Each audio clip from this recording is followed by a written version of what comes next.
Hello, everyone. Welcome. Please, first of all, let me know if you can hear me because I have a terrible habit of forgetting to unmute my microphone. My name's Jason, and once again, joining me on my left, your right, it's the one and only Jeff Pacito. Jeffrey, how are you Hello, tonight, my hello. friend? I'm doing very well, Jason. How about you? How are you doing? I'm great. I've Awesome. been really looking forward to tonight's live stream for a few days. Last week was a lot of fun. Everybody seemed to Yes. enjoy what we did, so I put a ton of work into tonight, getting a lot of content ready. And of course, we're also going to be doing a couple things before we get into that. We're going to be talking about some rules updates in just a few minutes. But before that, Jeff, I think we have a little bit of old business that we need to take care of first, You don't have we? some old business. Yes, we do. And for that, unfortunately, I'm sorry. I know I just started, but I'm going to have to jump off camera for a minute Hmm. because whoever was here about 2 weeks ago probably wants to see this giant wheel. Let me see. Yeah, that's Am I right. on the right part of it? I'm in a good spot. You guys can see. You need to move it to like we need to see a bit more of the right side of the wheel. A little farther, little farther. There you go. Perfect, perfect, perfect. Right there. Yeah, right All there's right. great. Excellent. So 2 weeks ago, we didn't run a wheel, and someone was gracious. One of our viewers last week was gracious enough to remind us of that. So we're going to run the wheel today, giving away. Are we still doing 2 packs, Jason? 2 packs of Invasion? You're the boss, man. Whatever you want to do. Yes. I just work here. We're doing 2 packs of Invasion. If we land on John Rayner, we will throw in a pack of an old set. I won't Oh, I spoil like what that. old set it is, but Jason will pick from the archives, whatever he's able to reach his hands on. Oh, and Don't I've got anyone some get too nice old excited. stuff. So It's like Jalara type stuff. It's not we're not going alpha beta stuff. We don't have that unfortunately, but from no, Jalara but we can. forward probably. So Yeah, you have some older Jalara, stuff. Rays, all that stuff. So yep. Yeah, Jalara rays. Yeah, I just didn't want people to get on the alpha train hoping that there's an alpha pack in there somewhere. That's uh Oh that's no, gone as far as I know. though. As far as I know, I don't know if I'll ever see Alpha again. So yeah. Let's shuffle this up and get this drawn so that we can start because tonight's going to be a busy night and Hey everyone needs Jeff, to get to bed before midnight. I think at some. Yeah, before we draw those names, Jeff, do you remember? I don't know, yeah. it might have been 2 months ago or whatever. There was a live stream quite a while ago where your mic kept cutting out all the time. Do you remember that? Oh, don't tell me it's doing it again. Yeah, it is. So I just wanted to mention that up front in case you might remember whatever you did to fix it last time. Because it's just Hmm. random. I'll hear you for like 25 seconds and then you'll cut out for a couple. So You know, I'm gonna unplug my mic and plug it back in. sure. I don't know if that's gonna fix it or not. It's always a good Let's try, see. right? Just like shutting your phone off and turning it back on. A lot of That's times usually things the like that best fix it. option. Let me know if it still keeps cutting out, and people in the audience, let me know if it's cutting out as well, Yeah, yeah. because sometimes we have two different feeds coming through. It should be one and the same what Jason and you guys are hearing, but just in case. I think you're going to Um, have a big wheel of names later on tonight too, because I I see think that so. it's fluttering between 14 and 15 people in the chat. So And we're we've off only to a just great started, start, and nice and early. the surprise has. Whoops, no, there's no surprise today. Sorry, did I let something slide? Let's spin Ooh, this wheel now, Jason. yeah, Forget spin the everything I wheel, just spin said. the Ready? wheel. Yep, Go. yep. All right. So again, this is for everybody who was watching 2 weeks ago. Um, those are the names that were automatically entered. And wow, it looks like we are going to hit John. Maybe who? Wait, I can't see who won. Nope. It's Alana. Oh, it's Atlanta. Wow, like just by the tiniest sliver. Yeah, such a small margin Wow. there. It's we're talking microns. That was close. Wow. All This right. back So here. congrats to Alana slash Ryan. I'm sure one of those two will enjoy that. The mother and Oh son yes. who tune in together and watch. So Yep. congratulations. You get some more pricing coming next time you stop in. They're local, so they can stop in and pick it up in person up at my store. And so far you haven't cut out again. So let's keep our fingers crossed, Excellent. Jeff. So far so good. Fingers So crossed. I'm that's going to start the new wheel of names now. So just to let you know, I'm not yeah. ignoring everyone. I'm just starting to Sure. type up to Well, play you got a catch up lot of here with the names to names. type in there. Yeah. Lots of people here tonight. I'm just going to try and, while you type, I'm going to try and say hi to everybody real quick just to buy you a little time. Hello and Sure. good evening to Damien, John Rayner, Cardboard Flesh and Blood, Janice. Obviously, you and I are here, Jeff. Then we've also Yes. got Shahan is in the chat. Never see that guy. Good to see him out in the chat tonight. About time. Badson, I don't think anybody said hello to you tonight, so welcome to the chat. Sammy Boy, whose name will not get entered because he's a direct relative of mine. Madtown Hobby, great to see Madtown Hobby out again as well. Airboy Zeal and Jeremy Harris. Wow, their names popping up just while I'm scrolling down. Well, hey everybody, thanks for tuning in tonight. We are going to have a really good night.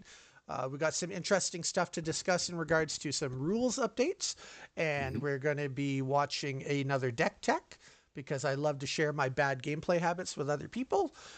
So we're going to check out a deck for a deck that I built around one of the new invasion champions.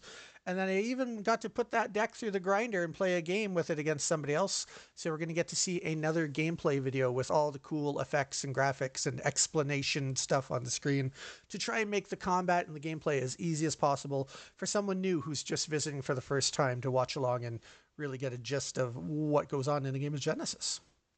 Did I So stall long before enough for you, Jeff, to get your name you did, started? I got everything in, and I got a chance. I've got a chance now to answer Badson's question there about U.S. shipping update. So Southern Hobby has the product. They are caught in the. My understanding is they are caught in the Christmas rush of deliveries, and my understanding from a few game stores down there is that everything is delayed to them from everywhere.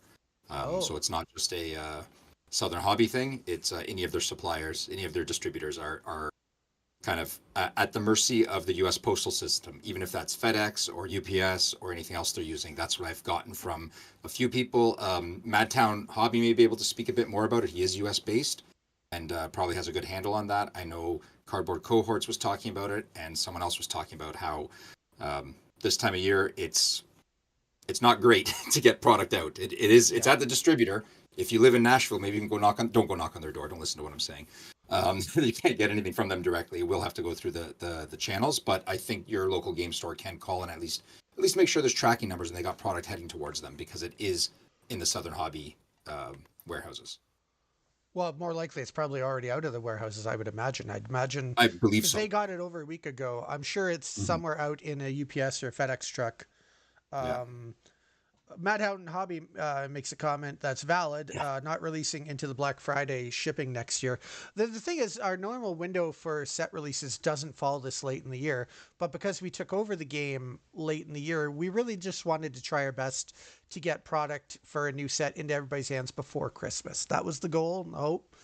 So we worked really hard to try and get it out.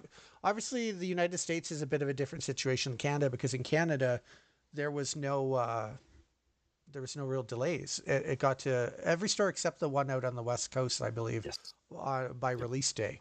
And the product entered the States the same time it entered Canada, but with the American Thanksgiving holiday and then I guess all the courier delays and whatnot, it's been quite the ordeal. So that's a unique situation with the United States alone. But moving forward, our normal release window isn't this late in the year anyways. Our fall set should be coming out every year, hopefully October-ish, so well before. That's the target, yes. Yeah, so it won't be a problem next year. So yeah. You should be able to play it at your Thanksgiving get-togethers. That's our goal for the fall set release.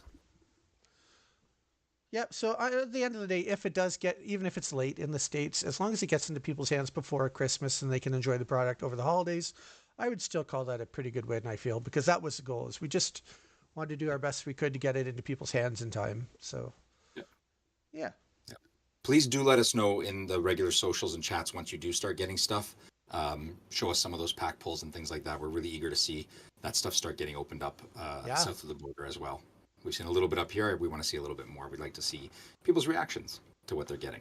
So Jeff, I guess the next thing that we're going to want to talk about is we're going to want to talk about these rules changes. But here's the concern I have, Jeff. Okay, sure. The concern is I'm an okay Genesis player, but I'll tend to miss a trigger here and there. I'll make a mistake. And you've said many times that the only kind of game of Genesis you can win is Pack Wars. So I feel like you and I, on our own, we might not be qualified enough to properly talk about the rules tonight. And if only there was some magical way to get some really cool guy with like a nice goatee and, he looks good in glasses, real charisma, dignified guy. If only there's a way to get somebody like that on camera to help us, the kind of guy that I wish I could look like. That's what I'm saying. A rules team expert who like, okay, I buttered him up enough. Let's just bring him on in here and see who we got. It's the rules team expert. I know that because that's what it says on my screen. Please unmute your mic if you haven't and go ahead and introduce yourself to the world, you gorgeous human being, you. Hello. Hopefully people can hear me. I believe I unmuted my camera. So yeah, you're good on my end. Right, so I think you're good. All right. So yeah, hello. I'm Shahan Salgado. I am, I guess, part of the Genesis Rules Committee, and I guess I'm one half of the Genesis head judges with the irreplaceable Yan Proudly as well. So. And the Chrono Walkers. Don't forget your Oh own. yeah, sure. Your I'm own one plug. half of the Chrono Selfless plug, Walkers, do it. which is the only Genesis focused TCG channel for some reason. I don't know what. No, I mean I'm sure there's other people who put out Genesis videos as well. I think Imperial Pulse might have something to say to you about that matter. Yeah, Just... we at one time we were the only. There, how's that? That's good. That's fair. That's fair. Or Yeah. the oldest. Ooh, the oldest. Yeah. There you go. The Chrono Walker we from back in time. I don't know. Yeah. Well, what can you talk to us about tonight? I know that we have some exciting changes coming up in the rules. I know the basic gist of it, and in my opinion, a little spoiler ahead of time, I think the players are going to like these changes because I think from a gameplay standard, I think it's just going to make things make more sense. I do know that every now and then any change people are going to be resistant to, but I think this is going to go over really well, and I can't wait to hear you explain it much better than I can. Well, I'll do my best. Oh yeah, so there's going to be two changes to two mechanics in Genesis. One being flight and one being aerial. So I guess to jump right in, I know there's not some graphics you guys had. I don't know when exactly you want to put those in as well, but we'll just, I guess I'll just kind of explain and you do any adjustments you like, or we can look at them after. Well, I was going to do graphics, but then when I saw how good looking you were today with that hat on, I was like, let's just throw the graphics out. I was really busy also editing other stuff for later tonight, but I'm going to compliment you instead of admitting that I just ran out of time. Okay, no worries at all. So the first change, I guess, the more simple one is to flight. So previously, flight was this combatant can move into a spot even if it's occupied. What this meant was that whether it's like an alteration or another someone on the ground, like all our dogs and cats and all those, a flight summon could move into the same spot. But the odd little bit was flight summons could also just kind of stack up on each other because flight summons occupy their spot, but they could just kind of move onto each other as well. So you could have doesn't matter how big the summon is, you could have all these flight summons just kind of stacking themselves into one location. Yeah, basically flight only said this one can go into a space that's already occupied, right? Yes. And then what that meant is if you had 8 creatures that all had flight, they could all share one space, which might not be ideal, right? Yeah. And there was what's it called? I'll get into more. I mean, that one's kind of okay because you're kind of leaving yourself open to just getting an area of effect damage on yourself. So that's not as big as a problem. But what we'll be moving to, I guess, is that flight will now read, this combatant can move onto spots occupied by non-flight permanents. So what this means is now flight summons can't move into the same spots as each other, but flight summons can still move over other summons which are on the ground, so to speak. And with this change, we'll be doing a similar update to combatants without flight, combatants on the ground. So they, I see, what's it called? Jeff is pulling up one of our pictures from our article, which if it's not live now, it'll be going live, I guess. It is live now. Oh, it is live. Yeah, perfect. Where would we find the article, Jeff? Under the rules section on our website. Oh, okay. I didn't want to disturb Shahan, though. I wanted everyone to hear his sultry tones explain it first, and then they can go read up on it. Mm-hmm.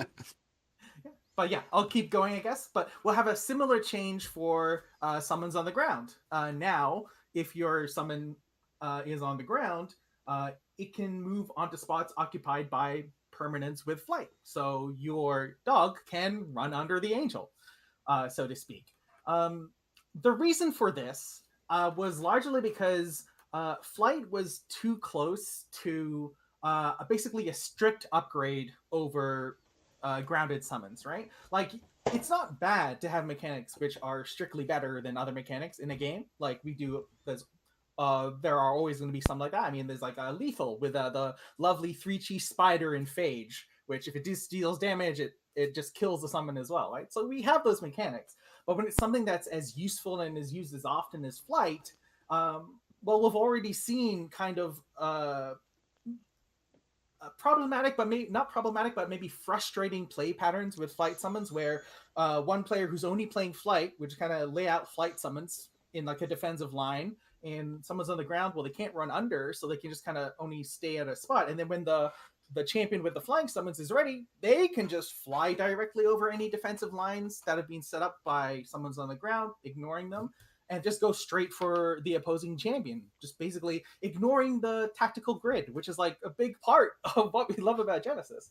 So now both someone's on the ground and one's in the sky will basically be able to use that same effect on each other, which will basically result in both players need to be more wary of each other. Since if both players can do it, now you both have to be playing with it and not just ignoring one way, which the flight summoners would do. Can I ask a quick question? Absolutely. So let me just give you a hypothetical to see if this plays out the way that I think it will. Let's say I'm playing anybody and I happen to have a couple flyers in my deck, but I'm playing against, say, Kun, who flies and then has those dash moves and whatnot. In the past, it's been pretty frustrating that there's not really any way to block someone like Kun flying over and just beating down on your champion. But now, if I have any kind of angel, and there's that whole new cycle of angels, or any other creatures with flying, at least in my mind, it sounds like it would make more sense, because now I could put a flyer of my own in the air, and Kun can't just magically fly through my guy anymore, which never really made sense to me. Like, if you're up in the air and you both have flying, shouldn't you be able to hit each other or block each other? Is that how that works now? Is that basically anything with flying can be a blocker for other flyers?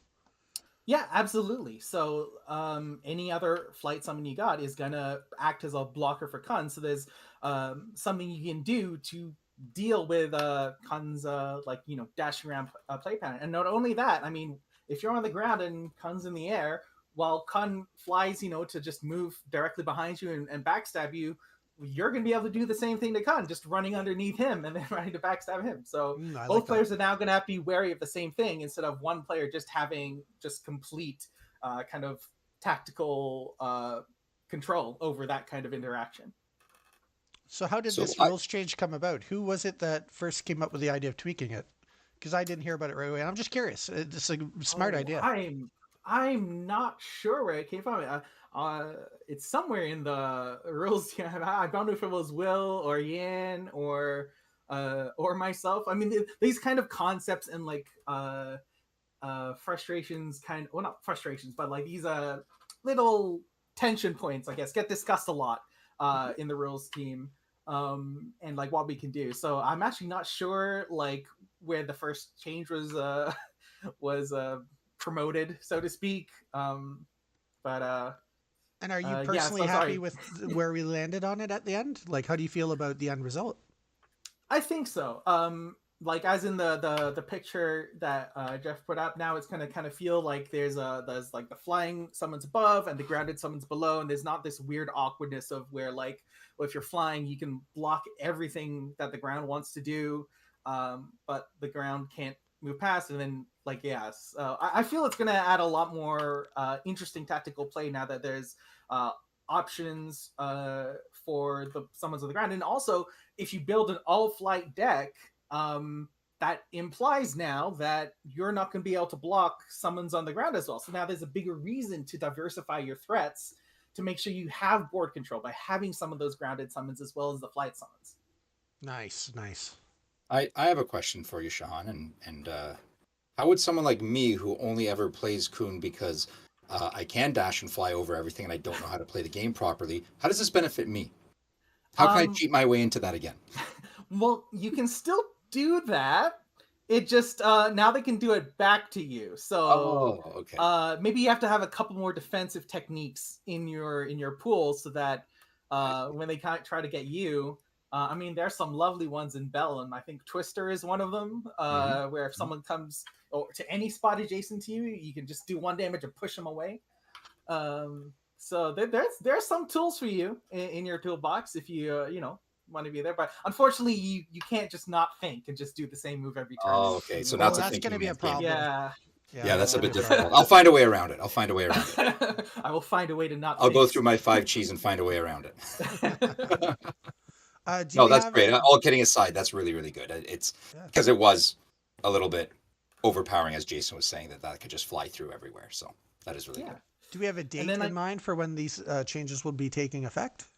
They will both be going live on January 1st officially. Of course, feel free to talk amongst your friends if you want to just get a head start and play with them before the holidays. Like, we're not there in your home and in your LGS to be like, hey, what you doing? Feel free to be an early adopter. But yeah, feel free to be an early adopter, and hey, give us feedback on what you think. If anything that, you know, like what you love, what you don't like, you know, who knows. That's something I'm really excited for, to hear feedback from players when they've tried this. I think it'll be really fun, especially as the community's been growing recently. We're getting a lot of new players. It'll be very interesting to see what some people who maybe don't have a long experience in playing the game with and are still just learning it. It'll be interesting to see what they think, because my gut tells me I think new players are going to find this makes a little more sense. It's very intuitive, Jason. That's why. It's a very intuitive way for these to play through, I think. Yeah, I think if a flyer is able to get in the way and stop another flyer from just going willy-nilly across the whole battlefield, that makes sense to me. So I think new players are probably going to like it and find that it's an easier concept. So that'll be fun. Yeah. Now, there was a second part. Yeah, there is a second part. I was going to say there's a second change coming as well. And this one is to, I think, a mechanic that maybe a couple of players will groan when they hear about it, but I promise you'll be happy with what's coming. And that is aerial. So aerial is a very powerful defensive ability that previously read that the only attack abilities that can target this combatant, so the combatant with aerial, are range attack abilities. So what the change will be to is we're just going to add a sentence or a preamble to that sentence, which is, unless the targeted combatant has flight, the only attack abilities that can target this combatant are range attack abilities. So basically this means is that if a combatant has flight, it doesn't need to be falling into the specific range attack or casts or execute or other styles of abilities in order to interact with an aerial summon. Why are we doing this? Aerial is good. Like, really, really, really good. And unfortunately, when a mechanic gets really, really too good, we see things where entire sets need to be warped around it. I think we're all familiar with Origins and how there was a large and a positive catch by the designers of Origins, but they increased the number of cast and range abilities in that set in order for players to be able to interact with aerial, because it was looking to be pretty dominant. And then we saw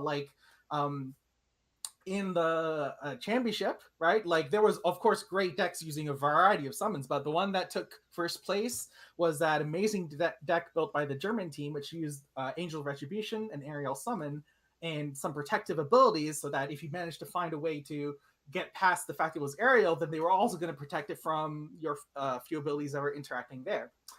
So between the two mechanics, like with flight and aerial, flight was basically previously strictly better. It's a dangerous phrase to use, I know, among TCG players, but flight was generally better than non-flight, and then aerial and flight was way, way, way better than just flight. And the problem is like, we make all these cool flying summons. There's an entire cycle in Invasions of angels in every faction. We want you to have a chance to play with those and not just be like, oh, well, I mean, like, yeah, sure, they're all achieve less in deck building costs, but I mean, like, if I just one more chi to get aerial and Angel Retribution, that's so much value. So now any summon with flight is able to target any summon with aerial. So there's a whole wide range of tools going back right to the beginning of Genesis that players have available to now interact with the aerial space, just knocking it down a little bit. It's still a powerful defensive ability. It's still asking some questions from summons on the ground, but summons in the air, they're going to be able to fly right up there and bop those aerial summons. And that really makes sense too, though. If you're flying and you theoretically could fly right up and touch this other flying creature, you shouldn't need range to hit it because you're not a great distance away anymore. So I think just from a practical standpoint, it makes more sense. So that's the way aerial should work. for you, Shahan, or I guess for all of us from Airboy Zeal. He's assuming that the casts and areas still hit flyers when they have Yeah, those. Yeah, I because think again, Sean yeah, it's said that. only a constraint on attack abilities. That is like only attack. If you don't have flight, the only attack abilities are range attack abilities. So a cast, that's not an attack ability, so that's still fine. And yeah, area, it's not targeting at all, right? So if you're not Yeah. targeting, then you don't care about the targeting restrictions of aerial. So yeah, all the previous tools will still work. We're just adding in a little bit more so that there's more variety and people can use, maybe some of their favorite summons in other factions and not feel that they have to do the aerial thing, that they're trapped. Yeah. No, Well, that's that all very sounds good. great to me.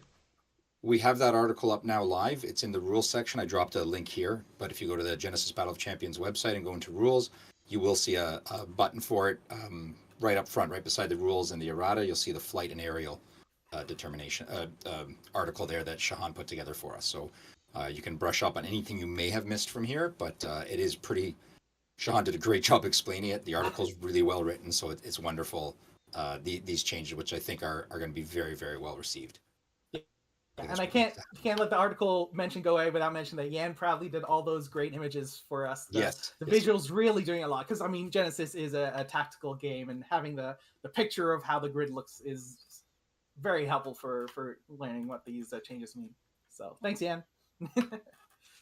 And Damien's reminding me that links don't show up in the chat. I forgot about that. It's a little protection thing from YouTube, so you probably do not see that link. Go to the Genesis Battle of Champions website and follow through into the rules section. You can't miss it. Flight and aerial. It's one of the top buttons there. Pretty easy to find from the homepage for sure. Yeah, definitely. All right. Well, Shahan, anything else you want to talk about while we got you here? Can't think of anything. I hope I'm not forgetting something. That was a segue. No, it wasn't. But I can bring up a little something. Okay, I'll let you take over my question, and then I'll go afterwards. Which kind of works into Shahan being here as well. Is the errata. So we've updated the errata with a couple small changes that we had to do from some of the printing. Very small. There's 4 new erratas on there. You'll see they're active immediately. Things like minor things like a chi value was misprinted, and a cost was missed on a card. Things like that. There's 4 of them. They're in the errata section. When you go to the rules, you'll see it there. It was just 4 added from Invasion, so that everyone knows what they're playing and how they're playing it. It affected Cobbled Amalgamate, Leg Sweep, Razorback Gorilla, and Reform Position. So this is something that the rules team knew, and people that played it knew because they asked the questions, but this way everyone playing at home or in an LGS can just pop onto the errata section and see that, as well as the original erratas that were there from before on whatever's changed. Nice. Now go ahead, Jason. I wanted to put Shahan on the spot for a second. All right. Not in a bad way, but this is the first chance you've had to speak publicly through an official channel since the new team's taken over. And I'd encourage you to speak freely and honestly, and maybe just let anybody out there know how it feels working with the new team and what your experience has been like so far. Because I know a lot of viewers are always very curious about what things are like behind closed doors and whatnot. So, feel free to say anything you want. I'll mute Jeff's mic so you can't snap back at you. Oh no, it's been a pleasure. We felt very welcomed, me and Yan, as part of the rules team, and yeah, just getting a chance to have a bit more of a voice with how things are changing, how things need to be fixed if they need to be fixed, and then honestly getting a chance to hey, I think this might be a problem down the line. What do you guys think? And then just have that suggestion and communication happening on a daily basis has been right. Previously, there was definitely some communications like that, but they kind of had to happen a bit more sparsely and further apart, which when something important as rules is not working, in that agile space, it's not able to operate as fast. It can feel a little frustrating. So no, lots of thank yous for, welcoming, the judges fully into a rules team for Genesis. Thank you so much. It's a pleasure to have you involved. It's going really well. A couple questions in the chat there, Jason. I can I can jump on quickly if you don't mind. Please Damien was do. asking about judge programs. We've said before that we're targeting probably late spring, early summer, because we're going to try and link it up with our official organized play and all that. That's our current plan. I think we're still sticking to that rough time frame. Correct me if I'm wrong, Jason, but I think we're still late spring, early summer to get organized play off the ground, to get judge program off the ground, to get them rebuilt and working properly, and they'll be there hopefully just in time for Metamorphosis, which should be late spring, early summer release. Madtown was asking about future league playtesting. We're doing a different approach to our playtesting. We have a playtesting team designed specifically to work on the set. So there's a playtesting team working on Metamorphosis right now that has been handpicked to work specifically on Metamorphosis. It's not a free-for-all open. It's been designed to work with a smaller group. Ishmael thinks there's going to be a fire sale on Angels. Angels are still very good. I mean, if you're selling, I guess I'm buying if it's a fire sale. So, speaking of Metamorphosis, Shahan, you've got to see some of that without revealing anything. Does it look good? Oh, I'm very excited. Okay. And I think anyone who loves to see like new ideas in like you see a single card and you're like, it opens up like an entire ray of potential of where the direction that a game can go, not just a set but a game. I think you'll be very excited for Metamorphosis. Good. That was said very well too. You didn't let anything out, which is good. That's why I'm not allowed to talk about it, because I'll let things slide. So Jason pulls the noose whenever I start talking about Metamorphosis too much. Oh, that noose goes both ways. I blab too much too sometimes, and Jeff kicks me under the table over the internet. Yeah. Really, Janice has the control over us. That's true. She tells us when to be quiet. She's my boss. That's for sure. She cuts the hard line. She has like a button just slam. Right? And it severs all internet. Yep. If we go dark, you'll know why. Someone said something they weren't supposed to. Yeah, that's right. 5-second delay for a wardrobe malfunction.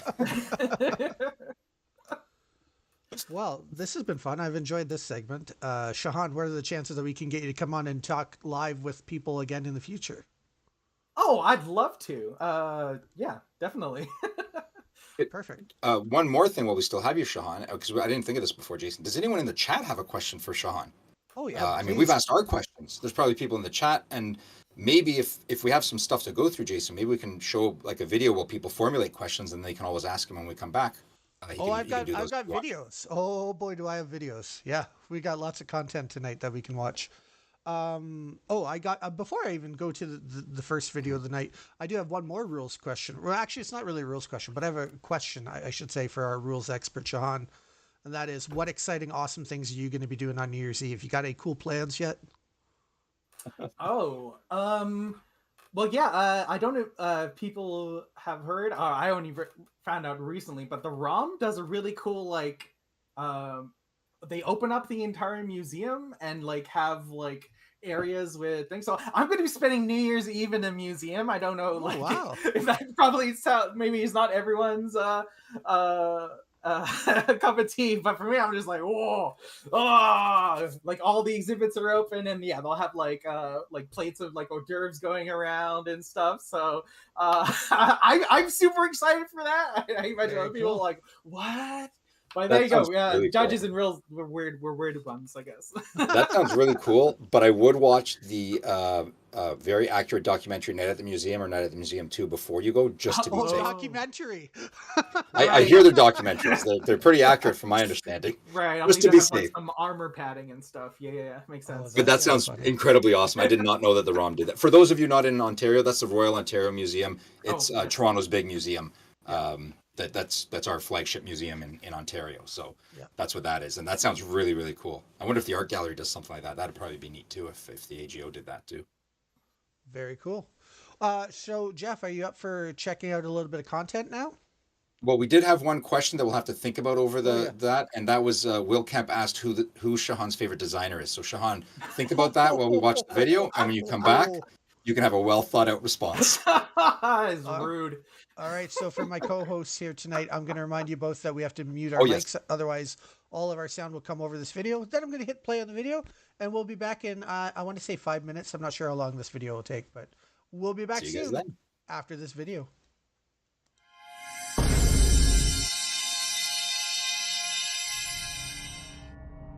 Spreading the Pox, a Harlequin tokens deck. Alright folks, today we're going to be doing a new timeline rewind featuring the champion, Harlequin. So when I decided to build a new Harlequin deck, I had one goal in mind: to make just a scary amount of tokens and creatures and flood the board with them and just spread this pox everywhere with a bunch of pox spreaders and any other tokens and creatures I could find. Let's start building our timeline by adding some creatures right off the hop. First up, I think we'll go with 5 pox spreaders. Keeping in mind, thanks to Harlequin, every time we cast one of these, we get a token of one for free. We can continue filling up the board at double speed by adding in some winged lattes, which each turn, at the beginning of a winged latte's turn, it creates a free BTEoE token that you can put adjacent to it. I thought that Beck and Break might be a good way for us to get a couple more free tokens into the game during play as well, so I put 2 of those into the timeline. Rounding out our creatures for this deck is some Angels of Death. With all these tokens everywhere, there's bound to be a creature dying each round, which will help the Angels hit for 6 damage. And lastly, I also added in a couple of Archons of Vengeance. I like these creatures. First time an ally is destroyed by an enemy, remove the exert tokens off of the Archon and place it where that ally was destroyed. So if I have a token die near my enemy champion, I can have the Archon of Vengeance jump into that spot, ready to go. Now that I've chosen all my creatures and lots of fun ways to get extra tokens onto the board, it's time to start figuring out what other fun cards would go great into a Harlequin deck. Siphon Vitality felt like a good starting point. I figure even if there's not one of my enemy's creatures near me, there's probably always going to be a token or 2 kicking around that I could drain for some extra health, and extra health is always a good thing. Speaking of extra health, the next 2 cards I'm going to talk about at the same time, because I feel like these 2 cards are a pairing that are just meant to be together. And of course I'm talking about Soulfire Strike and Pestilent Consumption. Imagine being in the middle of a game and you've summoned an entire army of small little tokens. And then the opportunity arises. You get close to your enemy's champion, and that's the time to strike with Soulfire Strike. Sacrifice as many of your tokens as you want, and for each one you sacrifice, you hit your enemy's champion for 1 damage each. Then, to add insult to injury, a little Pestilent Consumption after that, and you gain that much health as well.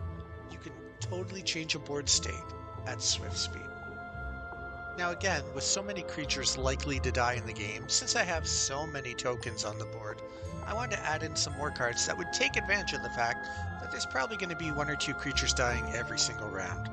So I wanted some creatures that had Resurrect Beckon to get some more powerful, cheaper beckons into the game.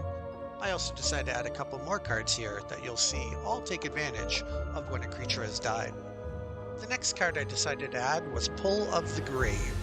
I think this is a good card for this deck because it's going to be pretty easy for us to get some sort of token in close to where we want to do damage just to let it die, and that's fine because then Pull from the Grave can hit any spot adjacent to where a token dies for us.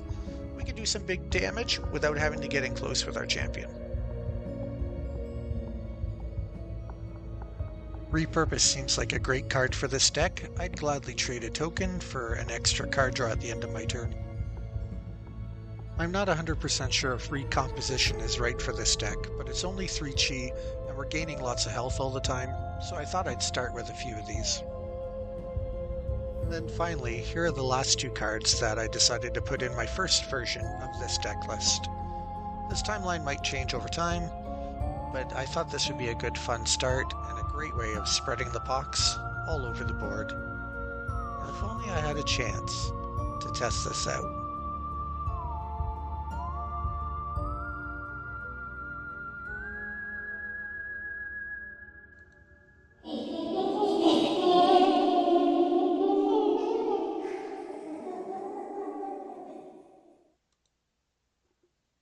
And we're back. I think I unmuted my mic. Hopefully you 2 did as well, and you can tell me what you guys thought of that. Ugh, that's what I thought of it. Very Halloween-y.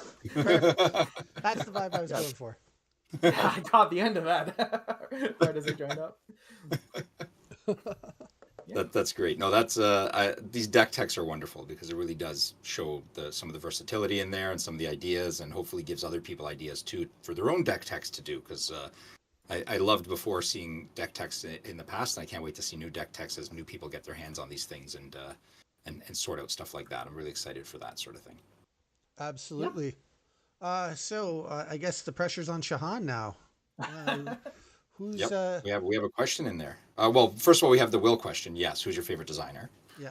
Oh, geez, I completely forgot about that because I was so engrossed in the video. That's how much he thinks about the designers. He completely forgot about the designer question. Will, since you asked, I guess you're my favorite designer. And then when John asked, he'll be whichever. The most recent designer to ask me is my favorite designer. There we go. That's a very safe answer, man. Yep. Are you a lawyer? Rules lawyer? Oh, I don't want to be a rules lawyer. No. Not a rules lawyer. No. Airboy had a question here. Were there new aerial creatures that came out? There's only 4 summons in the old sets that have it, and 2 of them are high aura cost because of that ability. Yeah, no new aerial summons in invasions. But who knows what could happen in the future? Because with the change to aerial, it opens up design space. Now aerial can be, conceivably used more. So because there's more safety valves for it, so to speak. So it was very taxing before on the design team to be able to use something like that. Now they have that freedom to say, yes, we can control this properly. It's not going to run away with anything. So yeah, I think that opens up that, like you were saying, for sure. Yeah, the first time I saw alterations in Genesis, and I was like, I came from Magic, so I'm comparing it to the enchantments, and the fact that they have a health, so it's like if an alteration ever gets out of hand, there's like a built-in way to just deal with it with the normal way people play, just summons that deal damage. Like it's right there. So I was like, oh, that's great. Yep. Chef's kiss. It's perfect. Yeah. Damien has a question. Damien has a question for me. I just want to let Shahan know first, so that John feels unloved. So you'll have to patch that up later. John needs to step up and ask the question. That's right. You're right. He'll be my favorite designer. If John's feeling unloved, then John needs to ask the question. This is true. It's not even the highest bidder. It's the most recent bidder. Yeah, you don't have to bid anything. And you don't have to bid anything. That's right. It's just some words on a paper, some bits on a screen. To answer Damien, if that's the way it works, Shahan, who's your favorite part owner of Genesis? Oh, I guess that must be Jason. Yeah. See how it works? Yeah. The system works great, Jeff. You know what? I do not see a flaw in this. Not whatsoever. This seems good. I'm okay with it. Okay, I can answer Damien's question now. Yeah, I did the fan art last year of the Christmas Nubia. I haven't had anything planned yet for this year. Normally, a Christmas shutdown, basically children's holiday, which is what my Christmas shutdown follows. We get a little bit of time before before Christmas. This year we don't, the way the calendar's worked out, so I don't know if I have time to do any sort of a fun little parody picture thing to put up like that. Hopefully I do, but it's kind of working up until the last minute on my other job sort of thing, so I don't know if I'll have a chance to. If not, I'll try and do one for next year, because I know some people have been asking for some of my art back again, but try not to let it interfere with the Genesis stuff that needs to get done first. It's a list of priorities. Now that I'm there, this is a priority for me, is getting the Genesis stuff done first. Then I can have fun with my art. I've got the full set of Chippy Champions, so... Oh, Sean's got the full set of Chippy Champions. Nice. There we go. No bragging there, eh, Sean? No. Oh, yeah. Those were a limited print run, actually. They were. So there's, I don't know. There's no plans to reprint anything like that. So that is what it is. Very cool. John, we would do a subset of Jeff art, but I do not think it would sell well at all. And that's kind of key to running a company, is to get product that actually moves. So no outhouse occupied tokens for Minot. You know what? Oh, I forgot to thank Shahan. Some of the ideas I had, like the Batman and Robin climbing the wall for Holy Wall. It was Holy Wall of Batman. The outhouse occupied token. There was a handful of them. I have a list on my phone actually still. Those were all Shahan's ideas that I was going to one by one make real. And I think we stopped at Batman, because that's just where everything kind of... It's where the outhouse hit the fan, if you want to use a word there. And we kind of had to stop. So. But we'll see. Shahan has probably a better pun library in his brain than I do. So we'll see what he comes up with for me to have fun. I'm not allowed to name cards, I'll warn you guys going forward, because I will name them with the intent of having a pun going beyond it. So I am not allowed to have the final say on naming cards so that they're not perfectly prepared for a pun. Well, Mr. now Alex what, said Jeff? hi. He just joined us. Oh, hey, Mr. 21 Alex. Hello? Nice to see you. Add him to the list. Welcome You to know what? the I should chat. mention. We should mention our wheel because we do have a wheel going today. Mhm. This is going Yes, to be we our do. last wheel of the year because next Monday we should talk about that too. Next Monday there Yeah. there isn't going to be an official stream, and the following Monday there's not going to be an official like important information type stream because it is Christmas Day, right? I've got my numbers right. Yeah, it's literally Christmas Day next Monday. Christmas Day next Monday, and then New Year's Day the following week, which I know will be okay. People should be awake by 7:00 at night, but who knows for sure what state they'll be in, right? So this will be our last giveaway of the year, last official stream like this. That's why we got Shahan on, because we wanted to make him kind of like the nice bookend for the year. That's right. Shahan is Hello, our I'm the gift to bookend. you, the viewers. There we are. Yeah. Merry Christmas, everybody. Or whatever other holiday you celebrate, whatever other festival you celebrate this time of year. Oh, Mr. Alex got to play with some of the new cards. They are great. That's really good to hear, Mr. Alex. I'm glad. Was that sorry, Mr. Alex, you're based in the US or in Canada? You're based in the US, I think, correct? You don't have to give me more details than that. I just want to make sure because we had some questions before about US distribution. If you've gotten some cards, then it must be in someone's hands somewhere. Some LGS must have these cards. Because I know I didn't hand deliver them down there. Canada, eh? Oh, you are Canadian. Oh, why did I think you were in the US? Okay, never mind then. Forget that. I'm way off the mark. I don't know why I thought you were in the US, Mr. Alex. I'm sorry about that. Oh, at Oh, plays Forbes. at Forbes. Oh, Nice. of course. Yep. That's great then. So you play with Damien then, I'm guessing, right? Damien's down at Forbes. So that's great. That's really good to know.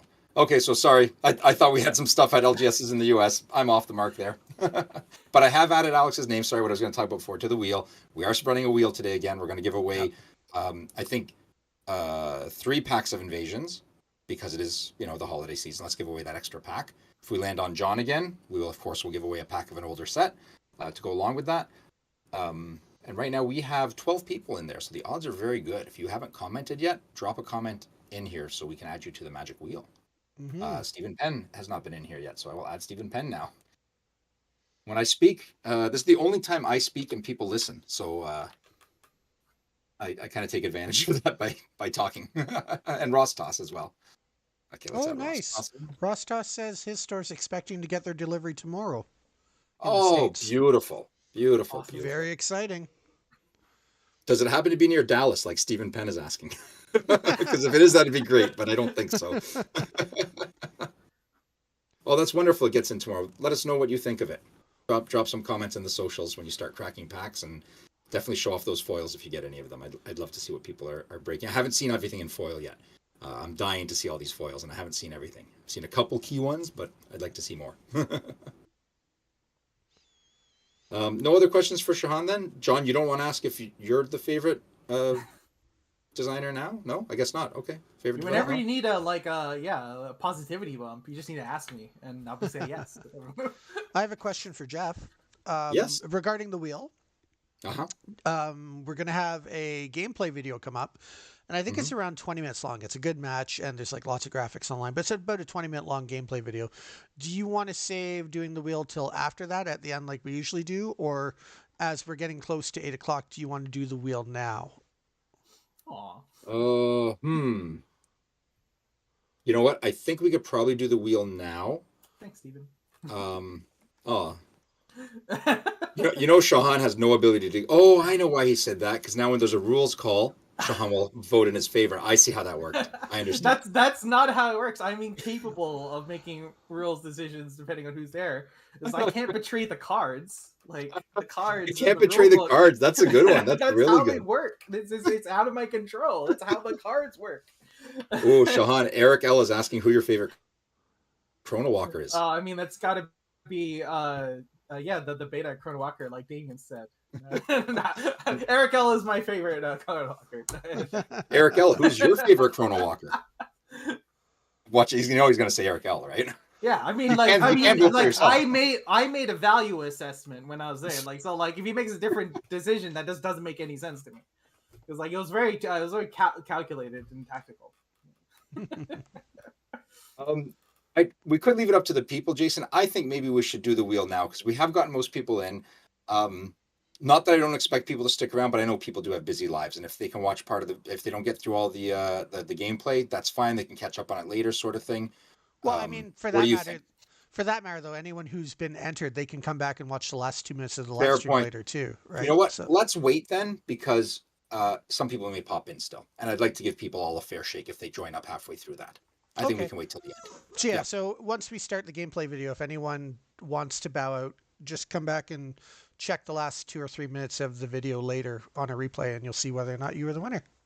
But don't leave. Stick around because it's great gameplay. If you haven't watched one of these yet, Jason's color commentary play-by-play is phenomenal. I've learned, it's going to sound silly, but I've learned so much just by listening to how he talks about what he's doing and why he's doing it and what's going on in there. It's probably, I would say it's probably some of the best gameplay footage I've watched because you're not expected to know exactly how everything works at all times, which is wonderful. He does explain it well. So do watch it if you have any interest in how the game works. It's really, really well done, and it does explain it to you. You could come in as a brand new player and probably pick up on it in 1 or 2 of Jason's videos. Aside from the starting videos he's put on the website, watch these and you'll learn some gameplay interaction and how it works. Well, that was absolutely my goal. Everything that I do, my motivation is to make sure that while people who love the game and have played it for a while are going to enjoy the content, I really care a lot about making sure brand new people who have maybe it's just got on their radar, they don't even know how the game works yet. You could watch this video tonight, and there's so much on-screen graphics, including expanded close-ups of the cards so that you can read them crystal clear.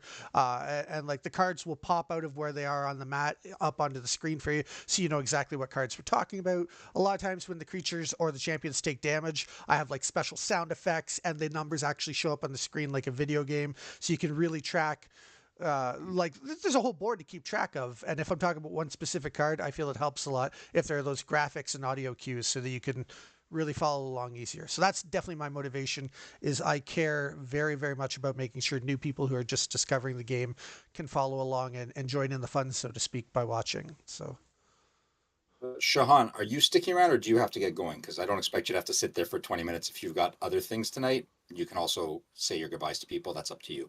I don't want to make you sit there for 20 minutes unless you've got nothing to do and you want to watch the game. I'll stick around. Yeah. Awesome. nice. All right, good.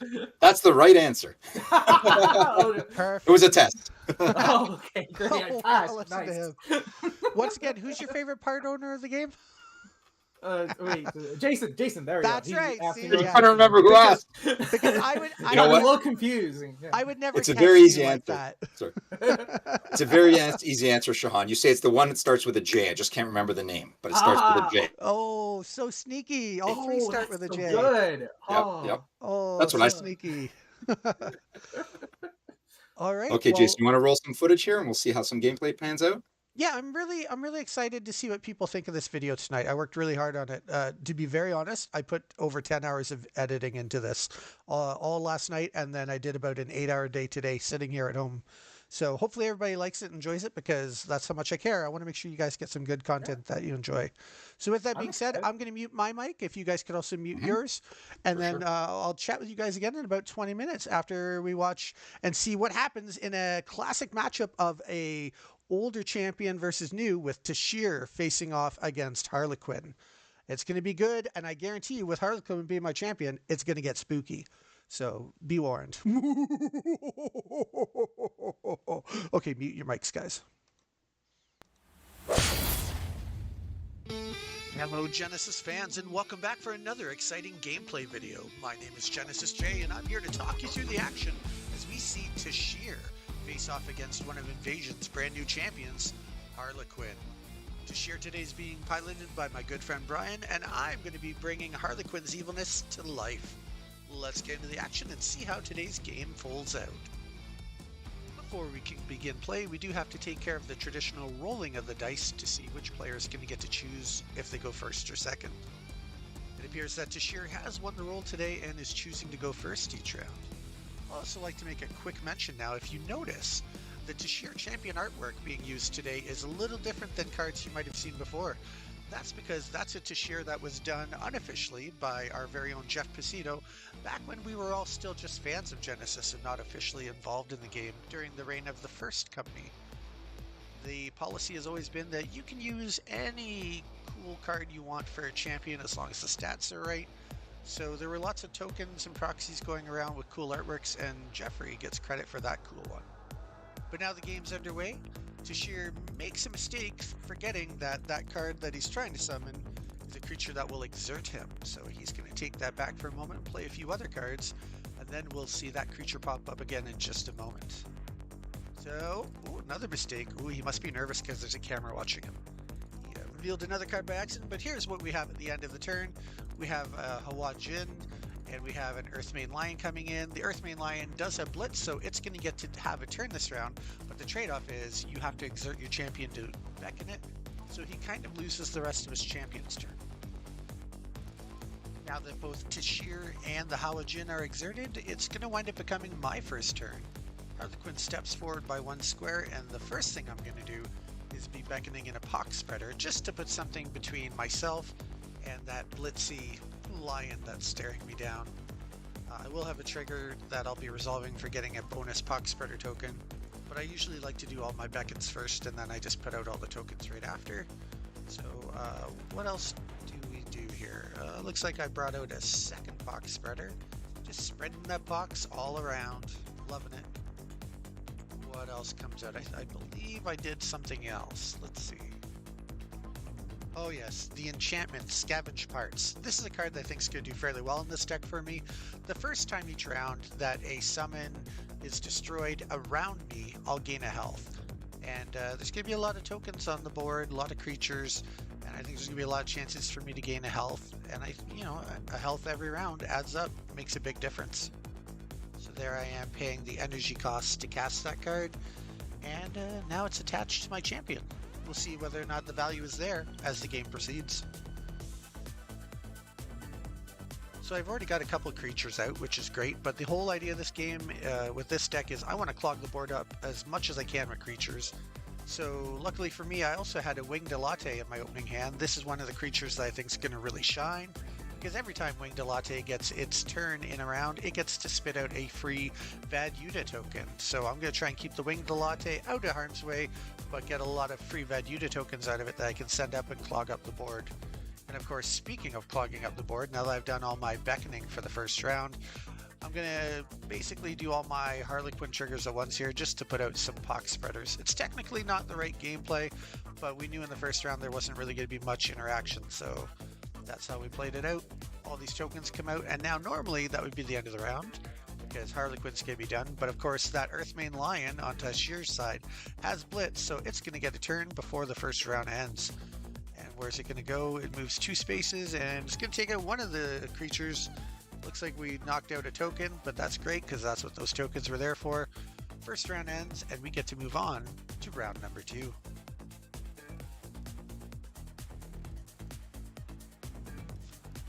Round 2 is going to get off to a quick start as Tashir moves the Earthmane Lion over to attack my champion right away.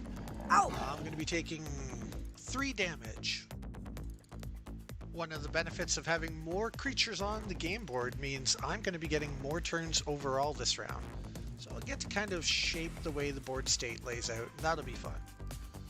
My first turn of this round is going to be playing as my Winged Elate, which means a Vad Yuta token comes in first before anything else, and then my Winged Elate is allowed to move, so I slide him down beside the Earthmane Lion, and we're going to take out that Earthmane Lion before it does any more damage. Once I put exert tokens on the token that just came in and my Winged Elate who has had a turn, I'll be passing back to Tashir. Oh no, this is exciting. Tashir has summoned one of my personal favorite creatures, the very powerful 8-Chi Gargantuan Rabbit.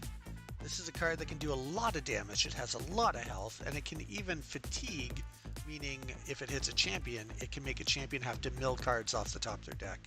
This card does a lot of work and is a big threat the second it enters the game. In case you didn't notice before, Tashir actually has a very interesting awareness. Tashir's only able to hit things that are 2 squares away from it, which means that Tashir was just able to hit my Pox Spreader without my Pox Spreader being able to hit back.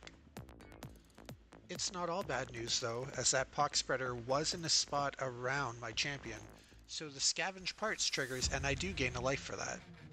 Next up, one of my pox spreaders steps up and is going to try to take a little hit out of the gargantuan rabbit and lower its life total by 1. I've got a funny feeling that that pox spreader is probably not going to last too long after that. I think somebody might want to get some revenge, and sure enough, use the halogen to deal some damage. And there goes my pox spreader. Now the thing that I like about this Harlequin deck is that there's pretty much always another pox spreader somewhere around. And I'm going to have one of my pox spreaders step up here and do 1 damage to take out that halogen and avenge the previous pox spreader. For my next turn, I'll be moving Harlequin 1 spot to Harlequin's left. And then I will casually be asking my opponent if they remember the fact that I had a token die directly in front of Gargantuan Rabbit earlier. That's going to be relevant because I do have a really cool Burning Abomination, which is a Resurrect Beacon, meaning I can bring it onto the board for cheaper than usual, as long as I put it onto a space where a creature has already died this round. So that's some good synergy that works out well and gets a big body of my own in front of the big body of the rabbit for cheaper than usual price. And that's going to do it for me ending my turn as Harlequin for this round. I'm going to move a pox spreader up into position and exert it as well. And that's the end of the round, and now we're going to be going into round 3.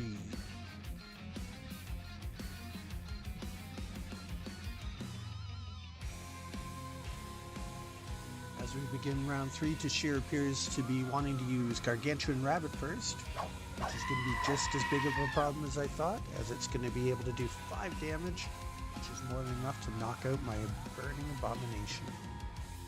Well, after losing my Burning Abomination so quickly and easily, I'm going to have to slide my Harlequin back 1 square to the right, closer to my Gargantuan Rabbit enemy, so that I can bring in an Angel of Death. Now this flyer is pretty cool. Normally it does 3 damage, but if a creature has already died in the round, it will actually do 6 damage. Now of course I also get another pox spreader out on the board, because I beckoned a new creature, and with all these little pox spreaders dying so easily, I'm hoping to get some big hits of 6. In with my flying Angel of Death.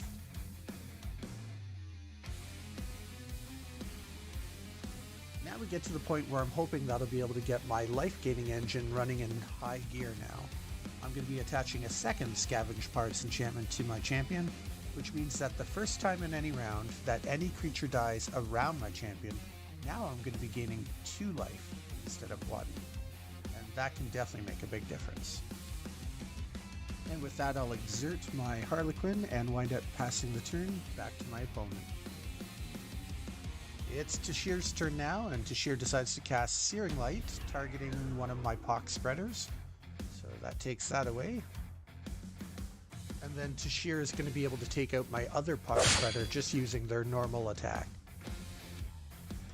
Now then, the good news is that the taking out of that token does trigger my 2 Scavenge Parts, and I will be gaining 2 life right now.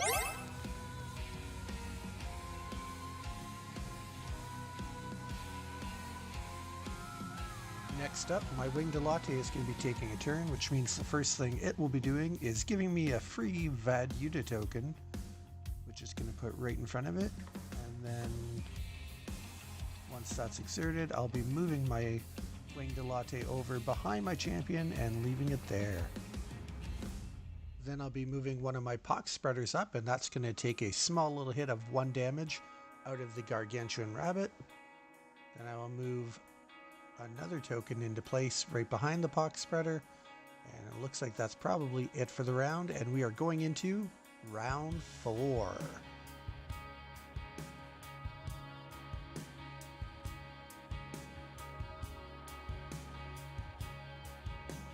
So I think at this point we're starting to get the gist of how the game's going, so I'm not going to be putting up graphics for every single thing. But right now we have the Gargantuan Rabbit attacking my Angel of Death for some big damage. It's going to hit and do enough to put my Angel of Death down to 1 health remaining. Then I'm going to take a second to explain to my opponent what I'm doing right now, is that my Angel of Death will be able to do 6 damage in the future once a creature has died.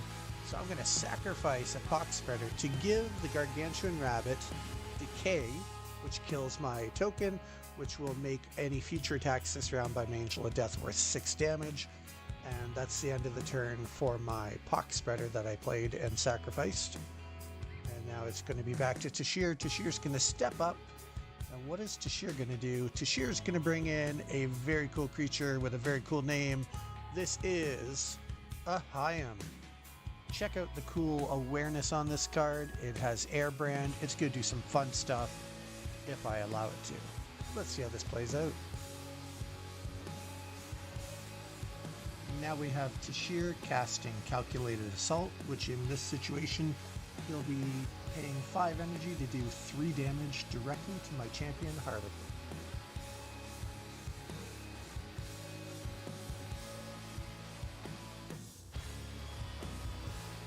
And now Tashir's going to finish off their turn by using their action speed heavy attack to target my Harlequin for 3 damage.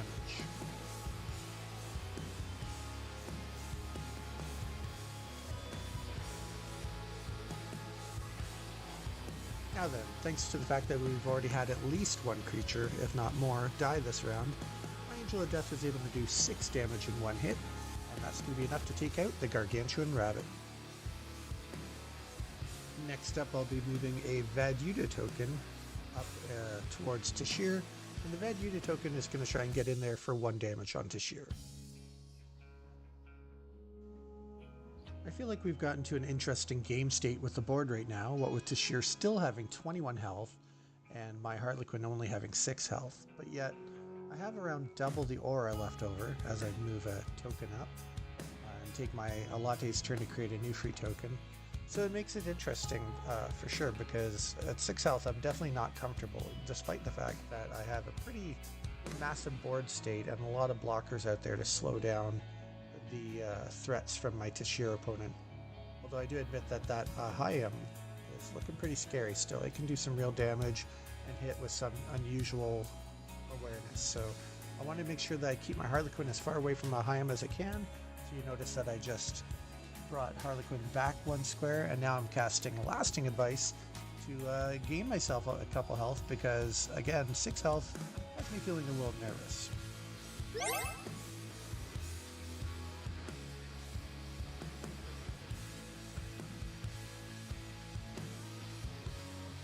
After getting some life from that last spell, the final thing I'm going to do this round as Harlequin is beckon in another Winged Elate so that we can keep pumping out those tokens extra fast.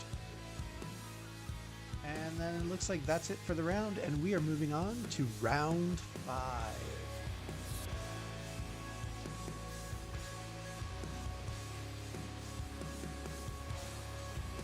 Round 5 is going to begin with Tashir getting a little aggressive and moving his Hyam up to try to do some damage to my Harlequin. But what he forgot about is, because it's a new round, my Winged Elate is no longer exerted and is able to hit for 3 damage. And if I do that with both of my creatures sitting there, I'm able to take out that Hyam without Harlequin taking any damage. And I'm okay with that trade-off, especially when I'm still low with only 8 health at this point. Now my Angel of Death does have flight, so thanks to the fact that we've just seen a creature die, I figured now is a good time to fly on over to Tashir and try and get a hit in for 6 damage. Now here's where things can sometimes get a little interesting when you're rewatching a match that's been recorded previously. It appears somehow, despite the fact that my Angel of Death was supposed to do 6 damage because a creature had died, apparently Tashir missed that, or I maybe didn't say it properly at the time, but for some reason Tashir appears to have only taken 3 damage. Technically should have been down at 15 health, but these are the things that happen sometimes in any game. So we'll carry on with him at 18 and see if it winds up mattering later on. Now here we're going to see Tashir taking a step away from my Angel of Death to be able to get it into Tashir's awareness so that Tashir can go ahead and just boop it for a couple damage with Tashir's normal attack, taking away my angel, my poor sweet angel that deserved a better fate. Oh, whoa. Next up we have a Vaduta token jumping on down, and that's going to ping Tashir for damage, and oh, we've got another token coming in to ping Tashir for another damage, so the health is dropping away, Move another token into position. I want to keep my Harlequin as far away from any potential danger, and right now it looks like Tashir is pretty much all on their own. Heading into round 6, it's going to be an interesting challenge for Tashir because, as we can see, Tashir's all on their own. I've got a bunch of tokens in the way, slowing things down. So Tashir's got a little bit of pressure on them to try and get a board state going again, get something out to provide some support. Otherwise, those 16 health versus 8 is not going to make a big difference over time. And we're going to be starting this turn off with Leap, which is a very interesting card to be playing now, because being action speed, that will make Tashir jump ahead 2 spaces, but not be able to rotate or anything after, because to do an action speed spell, you have to have already been through your move phase. Which, if I remember right, I think I might have been mentioning to Tashir at the time. So yeah, I don't know whether or not that was intentional, I can't remember now, but it did wind up leaving Tashir having nothing to do but exert, and then that allowed me to get a couple tokens in, once I figured out how to position them right. And I got a couple damage off with a couple of tokens, which was nice, 3 of them in fact, bringing Tashir down from 16 health to 13 this round. And then I have those Winged Lattes down there that are going to be bringing in some tokens, so first Winged Latte brought in a token, and then I moved a little closer to the action. Second Winged Latte here is going to trigger. We're going to bring in a token and then likely move it as well. And again, because of flying, the Winged Lattes are able to move past tokens or other creatures without being... And what you're seeing now is I wound up using Harlequin to knock out one of my own tokens, because I thought gaining 2 life from the enchantment attached to me was worth giving up a token that I got for free. So Harlequin's up to 10 life now, which is good. I'm gaining more life. I've got the board pretty much on lockdown. I got creatures everywhere. Tashir's all by themselves. I think we can see where this is getting to, but let's play it out and see what happens. Tashir moves up a square, rotates, and brings in... Ooh, here we go. Longma. Rated 8 out of 8, the top of the power scale. Longma can do 5 damage and can even push people around and knock them back a space after Longma hits something. And of course it also has 5 health, so that's a beefy boy. Nice big horse. And we'll see whether or not it can actually turn the tides at all. Oh, very nice. Tashir's following that up with another good beckon. A Earthmane Lion. That's exciting because that, again, as earlier in the game, has Blitz, which means that's going to get to attack this turn. So, of course, right away I'm going to have a token try and will it down by 1 health. And Earthmane Lion's going to take that damage. And then in response after that, looks like Earthmane Lion's going to... Wait, maybe not. What's Earthmane Lion going to do? Oh, we're thinking about it. Let's see what happens. So Tashir's taken a moment to consider all their options, and it looks like they're landing back on doing something with their Earthmane Lion again. They're going to rotate, and yes, they are going to get revenge and knock out that token that did hit the Earthmane Lion for 1 damage. Now that Tashir's done their turns, I'm going to have both of my tokens right beside Longma go ahead and knock 2 health off of Longma. Then my Winged Latte is going to create a new Vad Yuta token for free at the beginning of its turn. And then again, thanks to the Winged Latte having flying, it's going to go ahead and jump right up into the fray and deal 3 damage to the Longma, which I believe should knock it out.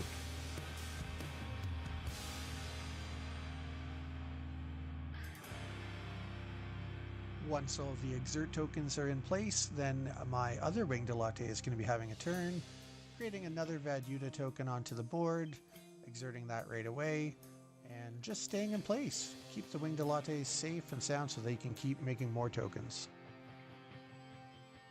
Next up, Harlequin is going to be eating another one of my tokens, which again is because of the trigger that'll happen. I'll be gaining 2 health, and now Harlequin's up to 12 health.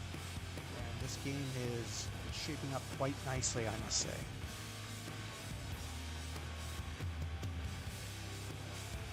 Now then, Tashir's going to be starting off this round by having their Earthmane Lion step up and take out another one of my tokens.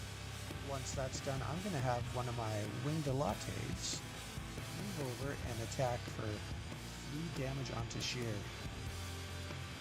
looks like I forgot to do my trigger at the start there and put out a new token. Hopefully that won't bite me too bad. I feel like I've got enough that it's okay though. Now Tashir's going to think about their options for a minute.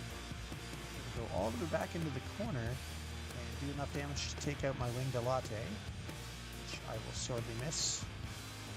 Now it's time for me to have one of my many tokens do the final damage to knock out that Earthmane Lion, leaving Tashir all alone in the corner.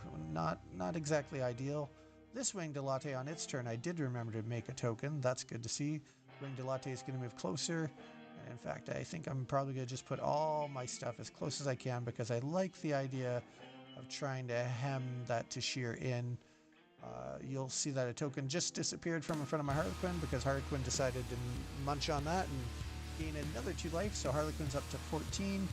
Board state's again really good. We got lots of small tokens all over the place.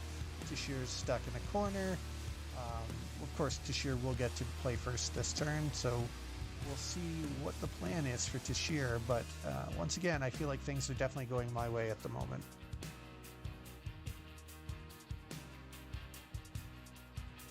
Alright, so Tashir's going to move down a square, stepping right in front of one of my tokens, but obviously I guess the mindset is you're not going to get away from them anyway, so might as well do what you need to do.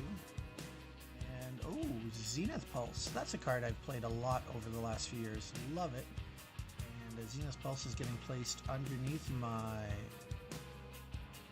it turns out Zenith Pulse is getting placed underneath nothing because Tashir's just realized they don't have enough aura left to cast Zenith Pulse. So there's going to have to be a change of plans. Let's see what backup plan Tashir's got. It's going to be Snare. Well, when you're almost completely out of aura, it's good to have a few cards in your deck that you can turn to and use that require energy or milling cards off the top of your deck instead of trying to spend points that you don't have anymore. So good play, fair call.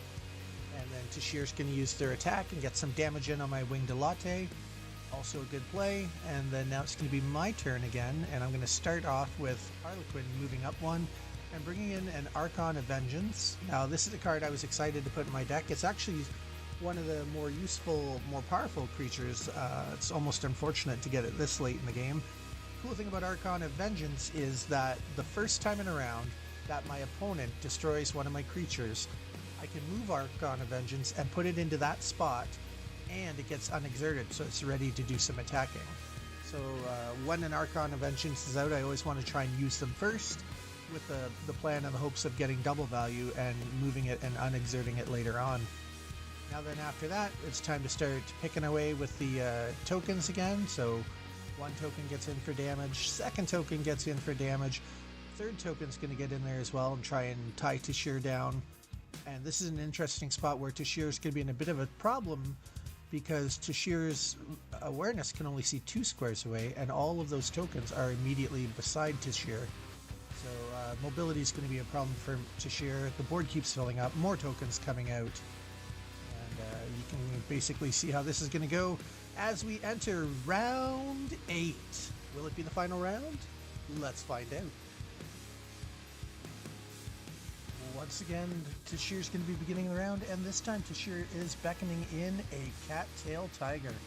That's a good use of Tashir's final few aura, bringing in a beckon, something just to be a distraction, get in the way. Not a bad idea. Tashir's also going to use its normal attack to take care of my Winged Latte before I get another 3 token. And then that's going to be it for Tashir's team, and now we're going to get to play out my side. Let's see what Harlequin does here. What did I do first? Well, I'm going to move the Archon of Vengeance up. Thanks to the triggered ability, it's going to get to jump into the spot where a creature just died, so it's going to be closer and have less ground to cover, so that's pretty cool. Then we're going to have a Winged Latte move over to the side and do a damage to that Cattail Tiger. And then after that, the Archon of Vengeance is going to step up, and looks like we're going to be taking care of that Cattail Tiger before it even gets a turn. That always feels good when you do that. And we still have a few more tokens in play. Let's see what happens next. We're going to do some damage directed to Tashir with the tokens, knocking Tashir from 7 damage down to 4 thanks to the 3 tokens that have Tashir surrounded. Harlequin's not really going to be doing anything, and then we're going to move on to the next round, the 9th round. All right, and Tashir's going to be starting off this round by casting a spell, paying for it with energy. And the spell is Hallowed Grounds. Oh, so here, this is an alteration that when your champion is on top of Hallowed Grounds, it prevents 1 damage out of any damage that you would take each time you would get hurt. Obviously, this would have been a great alteration to have had a few rounds ago. What with all the ones that my tokens have been doing, it would have negated all that damage and kept Tashir in the battle. As it is now, it does definitely shut down my tokens. Each of them trying to do 1 damage won't be able to hurt Tashir anymore. So I'll have to just get the tokens out of the way now and let my big heavy hitter come in. And the Archon of Vengeance does 5 damage normally, which means that even preventing the 1 damage, it's still going to work out to 4. And that, my friends, is the game. On behalf of Genesis Battle of Champions, Edge of Exile Entertainment would like to remind viewers at home that a reproduction or rebroadcast of this sporting event in full or in partial is absolutely encouraged. Please share and like this video all you want. Spread the word, let people know. It's awesome. We want people to know. Thanks for watching.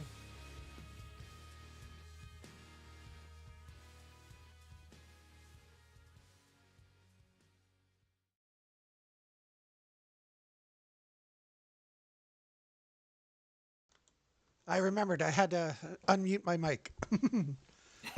Well, Nice. how does everybody feel about that? Oh, that was a sweet game. It's always cool to watch like it's always cool to watch the match between like a summoner and a champion that uses more energy, because it's like, well, it looks like I'm doing pretty good. I got lots of guys around, but you're never quite sure because they've got all these they play more from their hand. So there's like the mental game there, and you're like, I think I'm good. Do I need to play more? I'm not sure. All I'm going to say that I noticed is that Tashir played more than just 5 cheat cards and they lost. I'm not going to say that's the reason why, but there were other cheese in that deck, not just 5. So I mean, there were more I'll leave than it there. 5 cheese in the other deck too, though. So. We're not talking about the other deck, Sean. We're talking about Tashir's deck now. Don't change the subject. Oh, my mistake. And yeah, my judge mind, I was just buzzing because obviously it wasn't in effect for your game, but I was just thinking about how different lines you could take with the new flight rules. I was like, oh, you could just move your little dude that you spawned on the right. You could just move him over in there to deal with that. Also, the Blitzmane Lion. Oh, I love seeing the Blitz Lion. I think it's Blitzmane it's called. Yeah, like I think that's a really powerful summon. Doesn't see enough love. People get scared off by the exert cost, but like if you only play 1 a turn and you're going to exert anyway, like I mean that's just an above cost summon that didn't really cost you anything, right? So it's like it's always you should always play a couple, right, in any red deck. But that's just me. Yeah, I'm looking forward to tweaking that deck a little after that. I played a couple games with it, recorded that one with it, and there were a lot of things in the deck that I really like, and there are a couple cards that came up, not in that game, but in other games where I was a little underwhelmed, so there's definitely room to improve it. Hopefully, maybe I'll even see some other people's Harlequin deck showing up online soon. That'd be really cool to see what other people can do with it. But there were a couple combos I wanted to highlight just to put some thoughts into people's minds about things they could do with it. So I hope everybody enjoyed it. I love it. I had a lot of fun playing the game. I had a lot of fun editing it all to make it look good. And yeah, it was a pleasure. That's what I'm waiting to see, Jason. I'm waiting to see people take your deck design or someone else's deck design and tweak it and modify it a bit to kind of be like, oh, I didn't think I could go there. That's a great idea. I love seeing that sort of thing, like building upon building. Yeah, I really like seeing that. I can't wait to see more of that. Yeah, I mean, I was gonna say I actually built a Harlequin deck, which I got to play with DC and some of the great guys at Forbes this Saturday. Nice. And I, what's it called? I opened 3 boxes and then that sealed full of 7 packs, and I got 7 Cobbled Amalgates. So I went kind of all in on that with nice. And the concept there is like, because Cobbled Amalgate is a really strong summon if you can get that first hit off, because it starts with 2 health. And for example, if you're playing against Idris, you're like, well, this is 2 health, and Idris can just do 2 damage anywhere in the arena. This doesn't feel the best. But what I was thinking is that Harlequin, like it's supposed to be part of her thing is she gets these pox spreaders, and that's part of like, you know, her lower aura cost. I was like, what if Cobbled Amalgate just eats my own pox spreader? So Oh, I just kill my own dudes to get it up to 5 health immediately before I need to rush into the arena and put it in a more dangerous position. So Yeah. um, it slows down my aggressive start because Cobble to Malgate, it's kind of coming down. That takes another turn to get to 5 health, and then it comes in. But then it's a 5 health Cobble to Malgate, which is getting a bit hard to deal with. So I delay my aggression, but we'll have to see how good it is. I've got a couple of games, but got to play way more than that, of course. yeah, Very cool. that's awesome. That's a really good plan. Really good strategy there. I like that. What did you guys think of it? The people that watched it, I saw some comments running through there. It was great. Seeing people were really interested and excited about it. So I see some comments here from Steven. Miss H and Scavenge Parts is pretty rough. Great combo. Cobble Boy is wild. Jalarian Tiger was a little disappointed that Tashir got cornered. It's always thought, where did I go? I'm gone. I'm gone again. What? Jason. Oh, sorry. Here, let me get that out there. Sorry about that. You can't talk about those Cobble to Malgates without them just showing up and taking over. Sorry about that. They just pop up everywhere. Oh my gosh. No, that's great. If you guys don't mind, I'm going to read off the names. I got 16 names on this list. I want to make sure I didn't miss anyone. Very nice. So if you do not hear your name and you're in the stream watching and you want a chance to win 3 packs of Genesis Battle of Champions Invasion, possibly a 4th pack if John Rayner gets on the wheel by accident, drop a comment. Say anything positive and polite. Sorry, it doesn't have to be positive. Anything polite in the chat. But I'm going to go through the names right now. Make sure you hear your name. Damien, John Rayner, Cardboard Fab, Shahan, Badson, Madtown Hobby, Airboy Zeal, sorry. Jeremy Heron, Imperial Pulls, Eric L, Ishmael, Mr. Alex, Stephen P, Ross Toss, Foyo Games, and the Jalarian Tiger. Nice. If you did not hear your name, give you a couple minutes here to get something in. And while you're doing that, I just wanted to thank Shahan for joining us. You can find him semi-regularly on Twitch or on YouTube with the Chrono Walkers. He's the better half of the Chrono Walkers, is what...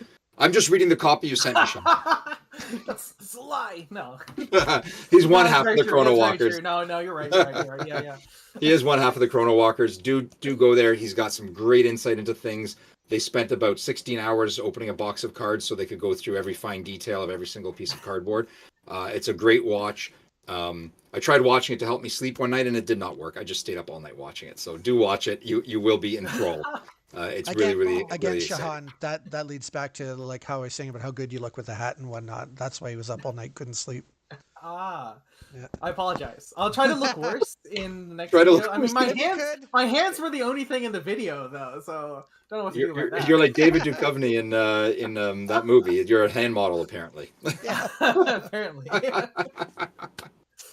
Well, I've seen no new names pop in. I've got everyone on the wheel. Let's turn the camera towards the wheel and spin it up. We'll see a winner, and then we'll let Shahan say a final goodbye, maybe, if you're okay with that, Jason, unless you have something else to talk about. No, sure. And then we'll run the credits after. All right, awesome. Let's turn this camera around. Let's point it at that screen.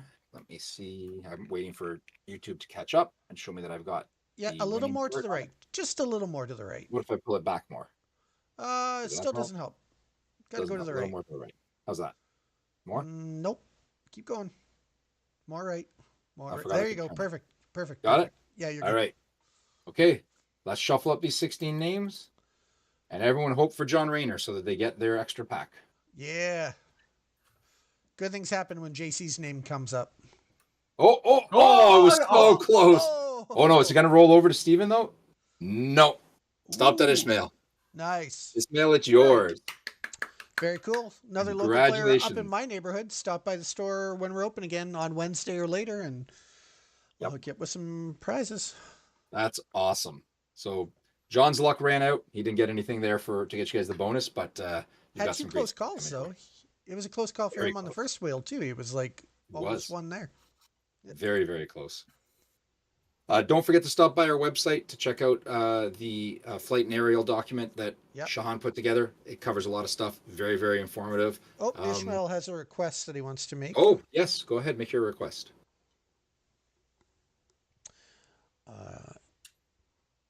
Let's see. Yeah, I know, right? We're all holding our breath now. Yep. No pressure, Ishmael, but I'm kind of going blue Yeah. here. I guess we could keep talking while he's putting out his request. Sure, let's keep talking. Yeah. Oh, wait. There it is. Oh, there we Jeff go. sing the Kraken Packs in the Car theme song. All right. You Oh, want yeah. that one, or do you want the 12 Days of Christmas one? Because I've been doing No, the 12 that's Days the of one he asked Christmas for. recently. He asked for that one. Oh, I got to remember all the words for it now. Well, maybe if you grab a Oh, guitar, come that'll on. help Let's remind get it you. on. Open some Digimon and get your game on. This isn't Pokemon. Collectors in cars, Kraken Packs has got it going on. There you go. Something like that. Nice. Nice. That's over a year old now. I can't remember all those words. Oh, come on. Let's get it on. Oh, no, I'm done. That's it. I lost it. Yeah. It's a little more suggestive than I realized. I've never really caught that before. Jeff's going to need a PG-13 rating with that theme Oh, song. my God. Jason, I didn't think of it that way either. Oh, my God. Yeah, Right? I didn't think of that. Yeah. What I've been saying this whole time. Yeah. I'm going to have to put some beeps in there. Janice, where were you with the beeping button? You have that magic button, the 5-second delay. Why didn't you cut the hard line? Unplug the computer. It works. It works. All right. Well, let's give our special guest the chance to have the final Sure. word, and then we'll roll the credits. We'll mute our mics while we roll the credits, and then after the video, after the stream's done, we'll say our private goodbyes to Shahan and Jeff off camera. Yes, for sure. Perfect. All right. Well, thank you to everyone who came and watched the stream today. Please like, share, and subscribe. I think you're always supposed to say that as part of a YouTube video. We don't do it on our Chronokas channel because we're bad at it. But yeah, please, test out these new changes to Aerial and Flight. Let us know what you think. We hope, fingers crossed, that you're going to love them as much as we do. And yeah, thank you for watching. Awesome. Mute your mics and say goodnight. Bye, everyone. Bye, everyone. Good night.